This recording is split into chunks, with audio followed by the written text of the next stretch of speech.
So hey guys and welcome back to Web of Wrestling. और इस episode में हम पर्टिकुलरली किसी बड़े टॉपिक पे बात नहीं करने वाले हैं, लेकिन छोटे छोटे जितने बड़े टॉपिक सामने आए हैं जिसके बारे में हम डिस्कस करने वाले हैं।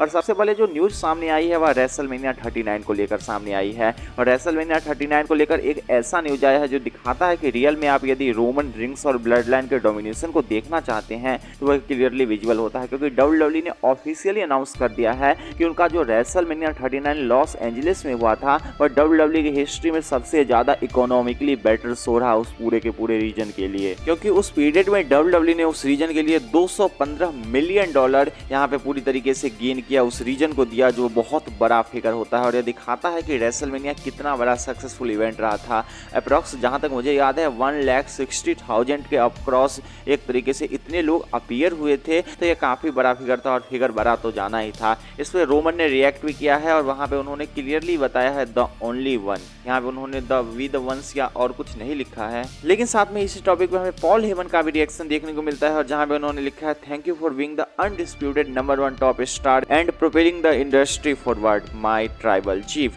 तो क्लियरली यहाँ से दिखता है कि रोमन रिंग्स ने किस तरीके से डोमिनेट किया है पिछले कुछ ईयर में, क्लियरली विजुअल होता है। और अब यहाँ पे कोई यह नहीं कह सकता कि रोमन को लेकर ज्यादा हाइप नहीं थी, बाकी सबको लेकर भी हाइप थी। नो डाउट कि सभी को लेकर हाइप थी, लेकिन रोमन वर्सेज कोडी का जो हाइप था वही एक मेन रीजन था कि रेसलमेनिया एक टॉप लेवल का शो था। हालांकि इसके बाद हमारी अगली अपडेट सामने आ रही है केविन ओवेंस को लेकर। अब केविन ओवेंस ने बताया कि रेसलमेनिया 40 में वह कौन से मैच को रेसल करना चाहते हैं। तो बताया या तो वह सैमी ज़ेन के साथ रेसल करना चाहते हैं या फिर फिन बैलर के साथ रेसल करना चाहते हैं। तो ये एक मेजर मैच जो हमें WWE केविन ओवेंस को, अगर केविन ओवेंस के हिसाब से चले तो हमें रेसलमेनिया 40 में दे सकती है। और रेसलमेनिया 40 में Kevin Owens versus Sami Zayn no doubt एक ग्रेट मैच होने वाला है, जब इतने अच्छे से इनकी बॉन्डिंग हो चुकी है। और जब भी यह मैच होगा एक बार फिर से हमें रोमन रिंग्स का जो वो पूरा फैक्शन था ब्लड लाइन की याद आ जाएगी, जहाँ पे Sami Zayn finally Sami Uso थे और काफी एक अलग ही टाइप का उन्होंने सेगमेंट डिलीवर किया था, एनवायरनमेंट डिलीवर किया था। और क्राउड का जो रिएक्शन मिलता था उस समय सैमी ज़ेन के लिए वह एक टॉप लेवल पे था। और एक बार फिर से जब सैमी ज़ेन और केविन ओवेंस सामने सामने आते हैं तो ये एक टॉप लेवल के मैच को प्रोड्यूस कर सकते हैं। हालांकि जो फाइनल हम डिस्कस करने वाले हैं इस एपिसोड में वह होने वाले हैं रोमन रिंग्स और जे ऊसो के मैच के बारे में।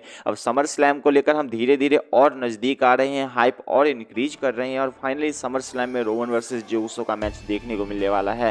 लेकिन यहाँ पे कोडी रोड्स ने रिएक्ट किया है कि उनके कौन से फेवरेट हैं। तो कोडी रोड्स की बात की जाए तो उनके जो फेवरेट इस मैच में होने वाले हैं वह होने वाले हैं जे ऊसो। और जे ऊसो की तरह वह रूल करने वाले हैं और वह चाहते हैं कि जे ऊसो अपने मैच को जीत के रोमन रिंग्स को डिथ्रोन कर दे अनडिस्प्यूटेड चैंपियनशिप को लेकर। अब यह तो कोडी रोड्स की बात रही, कोडी रोड्स की वैसे भी रोमन से प्रॉब्लम ही है तो क्या ही ज्यादा कहा जा सकता है। हालांकि WWE ने यह पिक्चर शेयर किया है कि ब्लड लाइन को कितना टाइम लगा यह बनने में। यहाँ पे देख सकते हैं कि कितना चेंज हो चुका है, रोमन रिंग्स और ऊसो पहले कैसे थे।